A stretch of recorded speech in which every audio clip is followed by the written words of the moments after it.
پیارے بچوں، دو یا دو سے زیادہ جملے مل کر کسی ایک مفہوم یا خیال، دو یا دو سے زیادہ جملے مل کر جب کسی ایک مفہوم یا ایک خیال، یعنی ایک مطلب والی ایک جیسی بات یا ایک ہی خیال میں جو بات کی جا رہی ہو، اس سے مقصد ایک ہی ظاہر ہو رہا ہو، اس کو ادا کریں تو وہ مرکب جملہ بن جاتا ہے۔ وہ کیا جملہ بنتا ہے؟ مرکب جملہ بنتا ہے۔ یعنی وہ ایک جملہ نہیں ہوتا، بلکہ جیسے میں نے آپ کو بتایا مرکب کا مطلب ہوتا ہے ملا ہوا، بہت سی چیزوں کا جمع ہونا ایک جگہ پہ، لیکن وہ چیزیں کیسی ہوں گی کہ جو ایک جیسی ہوں۔ جیسے آپ کہتے ہیں کہ مختلف چیزوں میں ہم مرکب کا لفظ استعمال کرتے ہیں کہ یہ فلاں چیز کا مرکب ہے، یہ فلاں چیز کا مرکب، یعنی اس میں ایک جیسی بہت سی چیزیں جو ہیں وہ جمع ہوئی بھی ہوتی ہیں۔ تو جب ایک ہی مطلب، ایک ہی مفہوم، ایک ہی بات، ایک ہی خیال کو ظاہر کرنے کے لیے دو یا دو سے زیادہ جملوں کو آپس میں کچھ الفاظ کے ذریعے ملایا جاتا ہے تو اس کو ہم کہتے ہیں مرکب جملہ۔ عام طور پہ مرکب جملے اور، لیکن، ورنہ، نہیں تو، مگر، پر، سو، بلکہ اور اس طرح کے اور دیگر کئی الفاظ کو ملا کر یا استعمال کر کے، ان کے استعمال کرنے سے بنتے ہیں۔ یعنی آپ کے پاس کوئی سا بھی، آپ نے فرض کریں جیسے ابھی ایک تصویر کی ہم بات کر رہے تھے، اس میں آپ نے روضہ رسول صلی اللہ علیہ وآلہ وسلم کو بیان کرنا تھا، تو اس پہ آپ نے یقیناً کچھ مفرد جملے لکھے ہوں گے، کچھ نے مرکب جملے بھی بتائے ہوں گے۔ تو جنہوں نے مرکب جملے بتائے ہوں گے انہوں نے یقیناً ان میں سے کسی لفظ کا سہارا لیا ہوگا۔ آپ کی مزید وضاحت کے لیے یا آپ کی آسانی کے لیے میں آپ کو بتاتی ہوں کہ دیکھیں ایک جملہ ہے ہمارے پاس، سورج صبح نکلتا اور شام کو غروب ہوتا ہے۔ سورج صبح نکلتا اور شام کو غروب ہوتا ہے۔ اگر میں ان کو مفرد جملوں کی صورت میں آپ سے کہوں کہ آپ مجھے بتائیں کہ یہ جملہ مفرد میں کس طرح سے ہوگا، تو آپ کس طرح سے بتائیں گے؟ اس میں ہم نے ایک ہی بات کی ہے، ہم سورج کے نکلنے اور اس کے غروب ہونے کے، اس کے طلوع اور اس کے غروب ہونے کی بات کر رہے ہیں، یعنی ایک ہی بات ہے، ایک ہی مفہوم ہے۔ اس کو ہم مفرد جملوں میں لکھیں تو ہم اس طرح سے کہیں گے کہ سورج صبح نکلتا ہے، یہاں ہم نے ایک جملہ مکمل کیا۔ فرض کر لیں ہمارے پاس ابھی مرکب جملہ بنانے کے لیے اور کا لفظ موجود نہیں ہے، اور ہم اس کو لکھتے ہیں، دوسرا جملہ ہمارا مفرد جملہ کیا ہوگا؟ سورج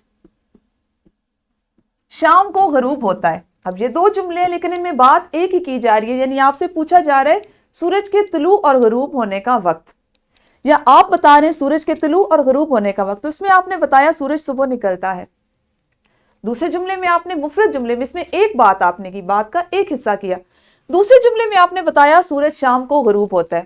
اب جب آپ کو کہا جاتا ہے کہ ان جملوں کی مدد سے ایک مرکب جملہ بنائیں تو آپ کیا کریں گے کہ سورج صبح نکلتا اور شام کو غروب ہوتا ہے، آپ نے اور کا اضافہ کیا، اس سے آپ نے دو مفرد جملوں کو ملا کر ایک مرکب جملہ بنا لیا، یعنی یہ دو جملوں کا ملاپ یا مرکب ہو گیا، ان کا ایک جگہ پہ ملا لیا گیا، اکٹھا کر لیا گیا، اور بات ایک ہی تھی جو آپ کو سمجھائی گئی۔ اسی طرح سے ہے اگلا جملہ، آمنہ نے جلدی آنے کا وعدہ کیا۔ بات مکمل ہو گئی، آمنہ نے جلدی آنے کا وعدہ کیا۔ اب اگر ہم اس کو الگ سے دیکھیں تو یہاں پہ ہے دھند کے باعث آمنہ نہ پہنچ پائی، یا آمنہ دھند کے باعث نہ پہنچ پائی، یہ آپ کا دوسرا جملہ ہو گیا جس میں ایک ہی بات کو الگ الگ جملوں میں، مفرد جملوں میں بیان کیا گیا ہے، یعنی بات ایک تھی، مفہوم ایک تھا، خیال ایک تھا، جملے الگ تھے اور جملے مفرد تھے۔ غور کریں کہ جملے مفرد تھے، اکیلے اکیلے تھے، ایک ایک جملہ تھا۔ اب جب آپ نے ان اکیلے جملوں سے، یعنی آمنہ نے جلدی آنے کا وعدہ کیا، آمنہ دھند کے باعث نہ پہنچ پائی، یہ ہمارے پاس دو مفرد جملے آ گئے۔ اب ہم ان کو مرکب بنائیں گے مگر کا اضافہ کر کے، آمنہ نے جلدی آنے کا وعدہ کیا مگر دھند کے باعث نہ پہنچ پائی۔ اب آپ غور کریں کہ ہم نے مرکب بنانے کے لیے مگر کا اضافہ کیا اور ایک ہی بات کو جو پہلے الگ جملوں میں تھی، مفرد جملوں میں تھی، ایک ہی جملے میں بیان کر لیا۔ اسی طرح اگلا جملہ ہے، اس نے نہ صرف جھوٹ بولا بلکہ دھوکہ بھی دیا۔ اب اگر میں آپ سے یہ کہوں کہ اس مرکب جملے کو، جس کو ہم نے بلکہ کی مدد سے مرکب بنایا ہے، تو مفرد جملوں میں تقسیم کریں تو آپ کس طرح سے کریں گے؟ آپ کا جواب کیا ہونا چاہیے؟ بالکل صحیح، اس نے جھوٹ بولا، اور کا آپ اضافہ نہیں کریں گے، اس نے جھوٹ بولا، اس نے دھوکہ بھی دیا. اس میں ایک ہی طرح کی چونکہ بات ہے، لیکن آپ نے اس کو جب مفرد جملوں میں کرنی ہے تو آپ اس کو اس انداز میں کریں گے. میں نے اس کو مرکب جملے میں لکھا، اس نے نہ صرف جھوٹ بولا بلکہ دھوکہ بھی دیا.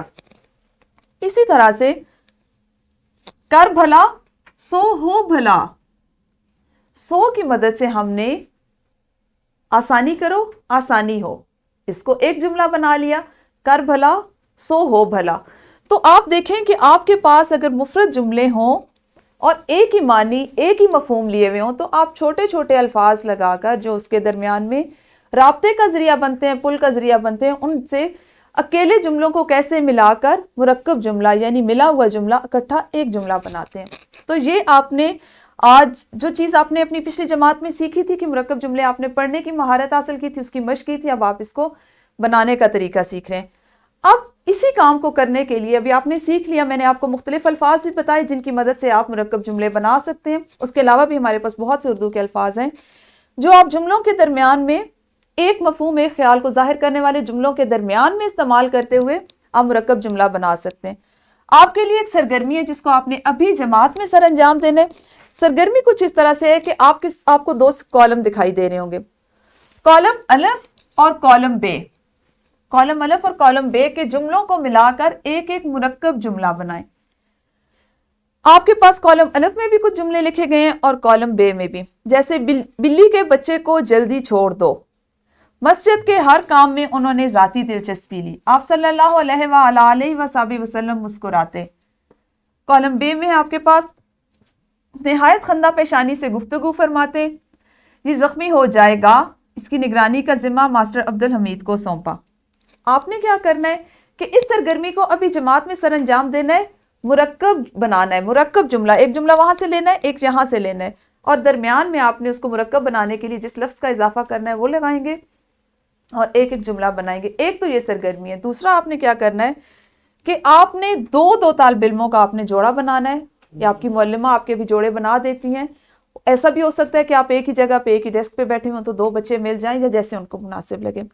پہلا طالب علم اپنی مرضی سے یعنی آزادی ہے، پہلا طالب علم اپنی مرضی سے دوسرے کو نعت جو ہم نے پڑھی ہے اس کے کوئی سے دو شعر جو وہ ایک ساتھ بھی ہو سکتے ہیں، وہ ابتدائی بھی ہو سکتے ہیں، درمیان سے بھی ہو سکتے ہیں، اختتام سے بھی ہو سکتے ہیں، اور ایسا بھی ہو سکتا ہے کہ ایک کسی اور حصے سے اور ایک کسی اور حصے سے دو شعر کی املا کروائے. اور دوسرا طالب علم اسی انداز میں پہلے ایک کروائے گا، پھر جس نے لکھی ہے وہ اب دوسرے کو بولے گا. اب دونوں طلبہ جو ہیں وہ کتاب کی مدد سے اپنی اپنی املا کی جانچ خود کریں گے. اپنی اپنی املا کی جانچ لکھنے کے بعد آپ نے خود کرنی ہے اور اپنی جو غلطیاں ہیں ان کی اصلاح کرنی ہے. تو ان دونوں سرگرمیوں کا یہ کام جو آپ نے املا والا اور مرکب جملے والا ویڈیو کو روکیں اور ان کو ابھی جماعت میں سر انجام دیں.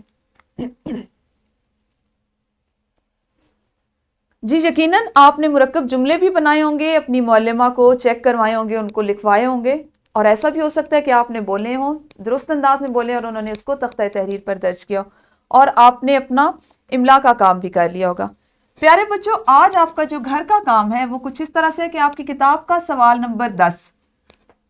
آپ چونکہ مرکب جملے اور املا کی مہارت حاصل کریں، یہ دو چیزیں سیکھ رہے ہیں، تو آپ نے کیا کرنا ہے گھر جا کے نعت کے پہلے 5 اشعار کی املا کرنی ہے.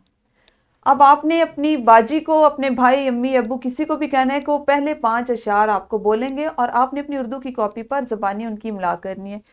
اور آپ نے ایک ورک شیٹ کرنی ہے. ورک شیٹ میں آپ کا جو سب سے پہلا سوال ہے، ہم نے آج سیکھا مرکب جملے. میں نے آپ کو مرکب جملہ بنانا سکھایا، اس کی مثالیں دکھائیں کہ کس طرح سے آپ مرکب جملہ مفرد سے بنا سکتے ہیں، اور میں نے آپ کو کالم کے ذریعے جملوں کو مرکب جملہ بنانا سکھایا. آپ نے کیا کرنا ہے کہ آپ کے لیے کچھ الفاظ ہیں جیسے لیکن، نہیں تو، ورنہ، سو، بلکہ. یہ 5 الفاظ ہیں. آپ نے ان کو استعمال کرتے ہوئے ایک ایک مرکب جملہ اپنی مرضی سے بنانا ہے. یاد رہے کہ مرکب جملہ دو یا دو سے زیادہ مفرد جملوں سے مل کے بنتا ہے. تو آپ نے ان اصولوں کو ذہن میں رکھتے ہوئے مرکب جملہ ان 5 الفاظ سے 5 مرکب جملے بنانے ہیں. دوسرا سوال ہے آپ کی ورک شیٹ کا کہ آپ نے والدین کی مدد سے نعت کے کوئی سے 3 اشعار کی املا کرنی ہے. اب پہلے 5 اشعار تو وہ ہیں جو آپ کی مشق کا حصہ ہے. اس کے علاوہ آپ نے اپنے والدین سے کہنا ہے کہ وہ آپ کو اس ورک شیٹ کے لیے کوئی سے بھی 3 شعر بولیں گے اور آپ نے وہ زبانی بولیں گے اور آپ نے زبانی ان کی املا کرنی ہے۔ تو پیارے بچوں یہ تو تھا ہمارا آج کا کام۔ اساتذہ کرام آپ کی سہولت اور آسانی کے لیے لیسن پلان، پی پی ٹیز اور ورک شیٹ موجود ہے، آپ جب چاہیں ڈسکرپشن باکس اس کو ڈاؤن لوڈ کر سکتے ہیں اور اپنی سہولت کے مطابق اس سے فائدہ اٹھا سکتے ہیں۔ شکریہ۔